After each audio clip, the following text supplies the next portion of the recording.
بص انا هرجع تاني للنقطه قلت لك في الاول. اول حاجه انا مش داخل اعمل فلوس. اتفقنا ان الفلوس نتيجه.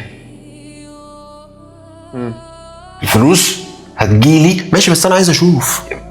ماشي حقك، بس انا قبل ما اشوف لازم اخليك انت تشوف ان في خدمه اتقدمت لك فعلا، فانا هشوف نتيجه الخدمه.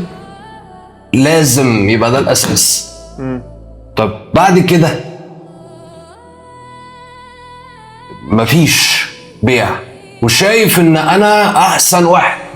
لا، بص، قاعدة انا كشيخ ادبتني وربتني وربنا سبحانه وتعالى رباني بيها. ايه هي؟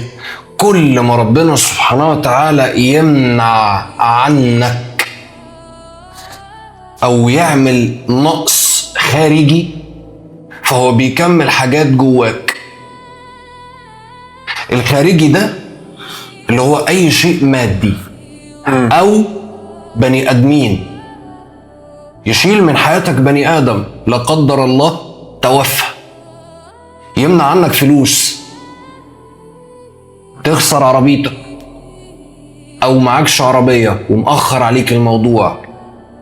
فهو ربنا سبحانه وتعالى بالنقص الخارجي ده بيكمل حاجات جواك. ومن ضمن الحاجات دي مثلا بتبقى انا جامد، ازاي ما بيعش؟ عشان انت بتقول انا جامد، مش بتقول لله الامر من قبل ومن بعد. مش بتقول ان ربنا سبحانه وتعالى سبب في كل حاجه، هيكرمني، هي كلها بامر الله.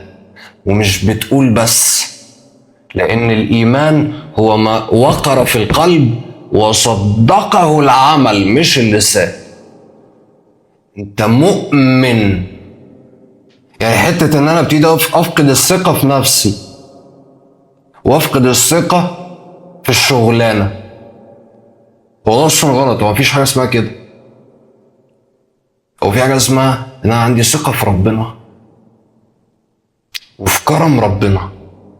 I don't talk, I translate emotion. Silent waves, I move like ocean. Plans and code, devotion. Turn the dust into pure promotion.